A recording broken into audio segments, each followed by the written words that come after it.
O Senhor esteja convosco. Ele está no meio de nós. Proclamação do Evangelho de Jesus Cristo, segundo João. Glória a vós, Senhor.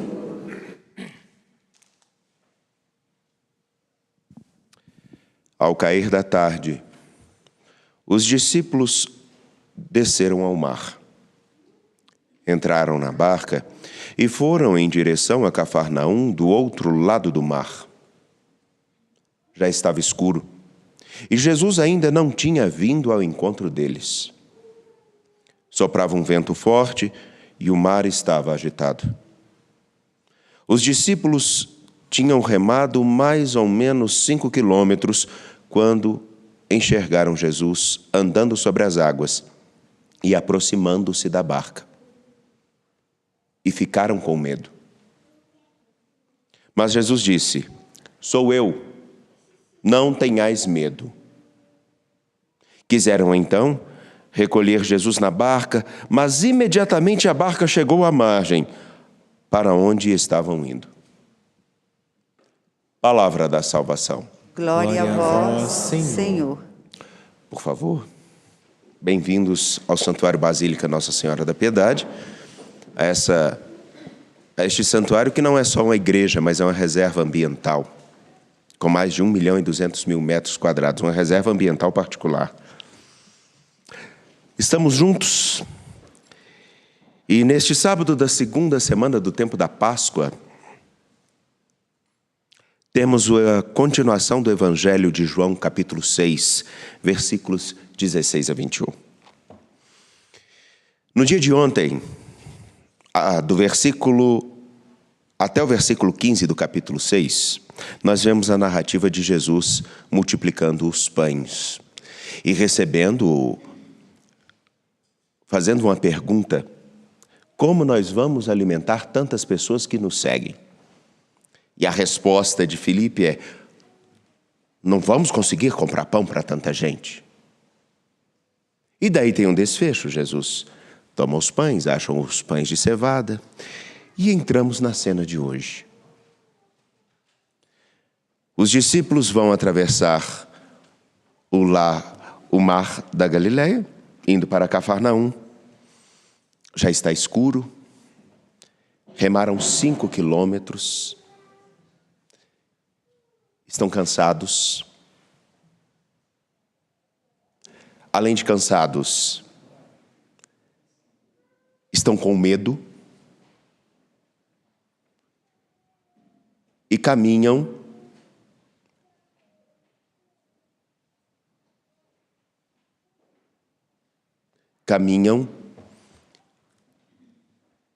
não, perdão.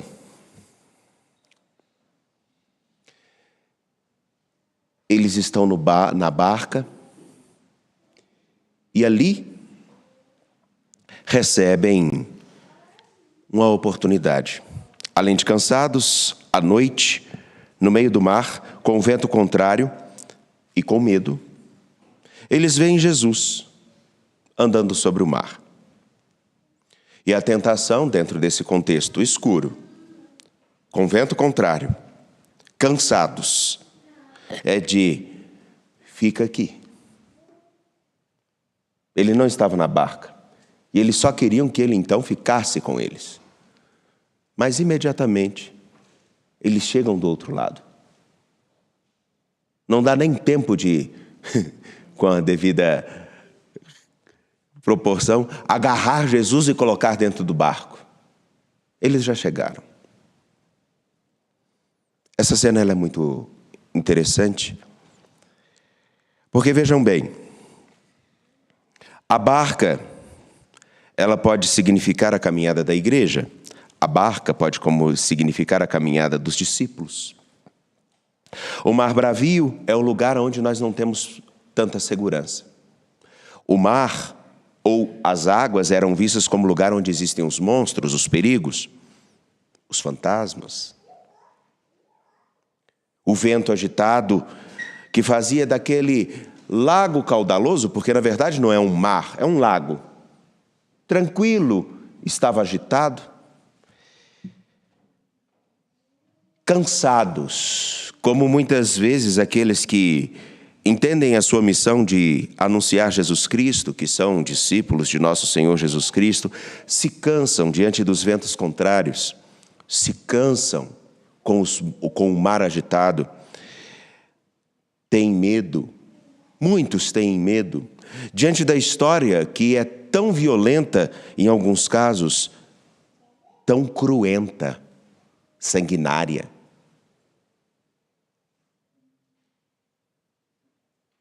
Diante de situações nas quais vemos exatamente a nossa pequenez e a nossa vulnerabilidade. E o medo pode tomar conta de nós, e daí então olharmos para o horizonte e nos esquecermos que Jesus vem ao nosso encontro. Na verdade, Ele não só vem, Ele está conosco, mas leva muito tempo para percebermos que Ele vela por nós na estrada da vida ou no mar da história. Leva muito tempo para nós tomarmos a consciência de que, no fundo, Ele não nos abandona, e ainda que nós queiramos que Ele esteja exatamente do nosso lado, o que conta não é isso, porque em alguns casos, cuidar de alguém não é estar do lado dela, é conseguir observar a distância para, inclusive, no momento certo, ajudar. Mas isso não significa abandono. Agora, é claro que conforme o medo, conforme a insegurança, conforme as circunstâncias que estamos, uma pessoa pode estar exatamente do nosso lado e sentirmos-nos tão sozinhos que parece que ela está a quilômetros de distância. Isso tudo depende da perspectiva e do laço que nós temos estabelecido e dos sentimentos que estão conosco. Por isso, o versículo 21 do capítulo 6 é tão bonito. Porque os discípulos querem agarrar Jesus, colocar dentro do barco, mas imediatamente, quando eles se dão conta que Ele está com eles, eles já chegaram do outro lado. Já atravessaram o mar, já não tem motivo para ter medo. O vento forte cessa, eles estão em segurança. Essa cena ela é tão perspicaz, porque os discípulos que viram Jesus multiplicar os pães, os discípulos que viram o sinal de Jesus transformar água em vinho, os discípulos de Jesus não conseguem identificar ainda aonde está a segurança deles. Quem é a segurança deles? E no capítulo 8, podem depois pegar a Bíblia. No capítulo 8 nós temos a imagem do cego de nascença. Daqui uns dias ela estará novamente na liturgia conosco. O cego que não enxergava, não só passa a ver, mas ele passa a falar de quem realmente merece toda a atenção. Cenas dos próximos capítulos de São João. Ou pode pegar a Sagrada Escritura e ler em sua casa, se preparar para esse dia. Daí então agora chegamos numa situação complicada, porque afinal de contas o que na verdade o Senhor nos diz aqui?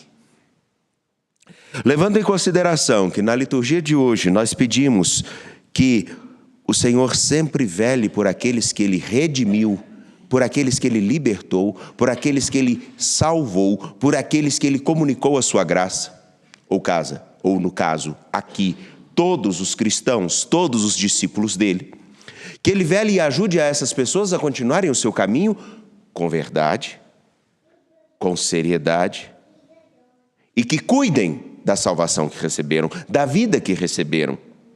E a vida que nós temos é só essa. Por qualquer outra elucubração que nós tivermos, qualquer outro pensamento, a única certeza que nós temos: o cheque da vida foi assinado para este momento e para este banco. Não adianta procurar em outro. A única certeza que cada um de nós tem, que essa vida é agora. E nesse momento, alguns anos, no meu caso, já se passaram.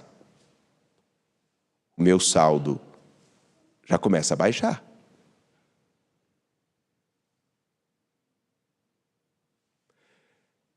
E perceber que esta vida, ela precisa ter um valor tal e nós precisamos ter uma atenção tamanha para não jogá-la fora.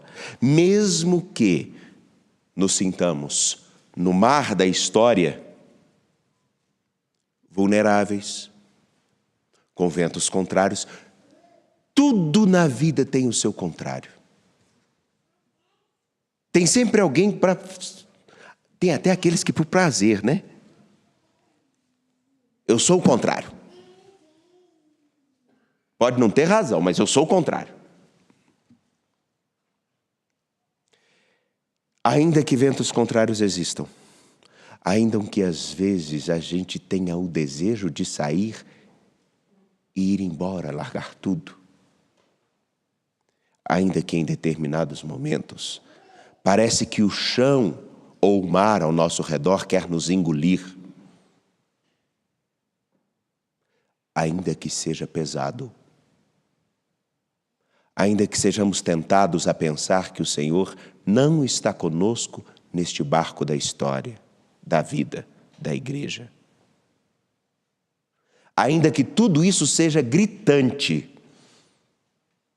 é necessário nós nos lembrarmos quem é que realmente transforma o pouco em muito. Quem é que realmente alimenta aqueles que têm uma fome muito mais profunda do que simplesmente o pão? Quem é que, na verdade, no fundo, quando a coisa aperta e nós achamos que estamos prestes a afundar, a quem nós chamamos? Me lembro de uma situação antiga, onde uma pessoa de convicção diferente da cristã,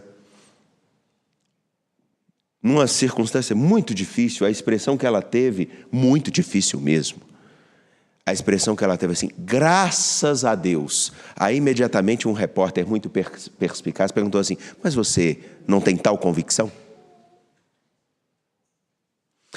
Não estou querendo dizer que essa pessoa se tornou uma cristã ou que passou a acreditar em Deus, não estou querendo dizer isso, eu estou querendo dizer, nós temos uma convicção implícita de que tem alguém que nos acompanha. E mesmo que nós neguemos a todo custo, existe algo aqui dentro que nos leva a pensar, será que realmente essa história finaliza somente com a minha morte? Será que tudo isso do qual eu participo é um mero acaso? Será realmente? Assim, na liturgia de hoje, peçamos ao Senhor nosso Deus que ao longo da história nós saibamos olhar muito bem o exemplo que é dado no versículo 21 do capítulo 6 do Evangelho de São João. Quando os discípulos acharam que a coisa estava mais apertada, é porque já estava chegando no final. E foi aí que eles perceberam que nosso Senhor esteve com eles. Porque na hora do desespero, a gente não se dá conta de quem realmente nos ajuda.